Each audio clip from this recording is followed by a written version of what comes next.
جہاں ایک پھل نہیں ہوتا تھا وہاں عالی شان پھل لگ گئے، قرضے بھی ادا ہوئے، حضرت زبیر بن عوام کے بچوں کے پاس مال دولت بھی بچ گیا۔ لوگ جب کہتے ہیں یہ ساری کس چیز کی برکت ہے، اور فرماتے یہ ساری سجدوں کی برکت ہے، یہ رب کی بندگی کی برکت ہے جی، اس کی بارگاہ میں نماز پڑھنے کی مسلمان توجہ نہیں کرتا، توجہ نہیں۔ جاگ رہے ہیں آپ حضرات؟ یہاں کوئی حکومت اعلان کرے نا کہ ہر نماز کے بعد 500 روپیہ، کتنا جی؟ میرے خیال ہے کسی بھی نہیں ہونا مسیح جی، آن گے کہ نہیں؟ نہیں تھوڑے جے بول دے ہو، جڑے نہیں بول دے انہوں نے بالکل ہی نہیں نہ ہونا، انہوں نے پکا پتہ لگ۔ اور خدا کے بندو بات سمجھو، رب فرماتا ہے تو مسجد آدھا میں تجھے برکت عطا کروں گا، میں تجھے برکت دوں گا میں۔ ہمارا زمانہ مذاق کرنے کا، مذاق اڑانے کا زمانہ ہے۔ لوگ معاذ اللہ تعالیٰ ایسی ایسی باتیں ڈھونڈ کے لاتے ہیں کہ وہ جگہ جو قابل احترام ہے وہاں لوگ مذاق کرتے ہیں۔ ہمیں اچھی صحبت کی ضرورت ہے، اور ہم بھی بڑی مخالفت کرتے ہیں۔ اب مجھے تو ایک اور فکر لگ گئی ہے، ہم بھی بڑی شدت کے ساتھ مخالفت کرتے ہیں جھوٹے پیروں کی، غلط لوگوں کی، کرتے رہتے ہیں۔ لیکن اب فکر لگ گئی ہے کہ جھوٹے پیروں کی مخالفت تو بڑی ہو گئی، سچوں کی حمایت کا وقت بھی نکلتا جا رہا ہے۔ اب یہ مسئلہ بھی بڑا درپیش ہے۔ اب ہر جگہ نا ٹی وی پہ جو بندہ بھی آیا ہوا ہے اس نے ایک جعلی عمل پکڑا ہوا ہے، اخبار پہ خبر لگی ہے تو ایک جعلی آدمی پکڑ کے لایا ہے۔ میرا دل کرتا ہے اس کو پکڑ کے ایسے آستانے پہ بھی بٹھاؤں جہاں روز رسول اللہ کا دین پڑھایا جاتا ہے۔ وہاں کوئی انٹرویو تو نے کیوں نہیں کیا بھائی؟ وہاں کیوں نہیں گیا جہاں روز ایک شیخ الحدیث بیٹھ کے حدیث پاک کا درس دیتا ہے؟ اس پیر صاحب کے پاس تو کیوں نہیں گیا جس کے آستانے پہ کبھی کوئی بی بی آئی نہیں؟ میری بات کا سمجھ آ رہی ہے آپ دوستوں کو؟ یہ میرا سوال ہے پورے میڈیا سے، پورے میڈیا سے میرا یہ سوال ہے کہ میرے بھائی جعلی عمل تو پکڑ کے لایا ہے، تو جامعہ نظامیہ کے اندر داخل کیوں نہیں ہوا جہاں زمانہ بیت گیا میرے نبی پاک کی حدیث پڑھائی جاتی ہے؟ وہاں جا کے تم نے اساتذہ کا انٹرویو کیوں نہیں کیا؟ وہاں تو کیوں نہیں پہنچا؟ وہ لوگ بھئی برا آدمی تو تو نے معروف کر دیا، اچھے آدمی تک تو کیوں نہیں گیا؟ جانا چاہیے کہ نہیں جانا چاہیے؟ بھئی ہمارا بھی عجیب ماحول ہے، عجیب رنگ ہے، عجیب طرز زندگی ہے۔ ہم لوگ چلے بریلی شریف کا آستانہ تو بڑا دور ہے، میں یہاں کی مثال دیتا ہوں۔ آستانہ علیہ سیال شریف چلے جائے، مرکز ہے نا ہمارے یہاں، مرکز ہے نا، رسول اللہ کے دین کی بات بتائی جاتی ہے، نبی پاک کے۔ آپ نے دیکھے وہاں سرکس لگتی ہو، جھولے لگتے ہو، بولے نا، تو آپ میڈیا کو مشورہ کیوں نہیں دیتے کہ ادھر بھی ایک چکر لگا کے آؤ؟ کیوں نہیں مشورہ دیتے آپ؟ شرک پور شریف ہے، حضرت کیلہ والا شریف ہے، حضرت کرما والا شریف ہے، یہ میں آپ کو وہ والے آستانے گنوا رہا ہوں جو آپ کی رینج میں، ورنہ آپ اس سے باہر جائیں گے تو آپ کو بڑے بڑی خیر ملے گی دنیا میں، بڑی بڑی خیر۔ سارا میڈیا بھاگ کے چلا گیا اس آدمی کے پاس جو جعلی تھا، جو عورتوں کو لوٹتا تھا۔ حضرت مولانا ابو داؤد صادق صاحب کے ادارے میں کیوں نہیں گئے؟ وہاں کیوں نہیں گئے؟ کیوں نہیں اس جگہ گئے جس شخص نے اپنی ساری زندگی گزار دی ہے، کسی بی بی کا منہ ہی نہیں دیکھا؟ ادھر کیوں نہیں گئے تم لوگ؟ خیر کی جانب سفر کیوں نہیں ہوا؟ اب اس قدر زیادہ ایک منظم طریقے کے ساتھ اہل اللہ کو بدنام کیا جائے۔ مصطفیٰ مصطفیٰ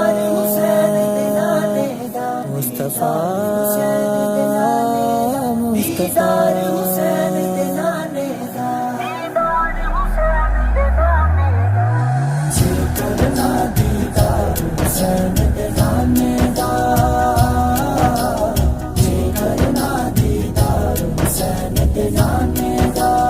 ہو جائے عاشق یار حسین دے نانے دا،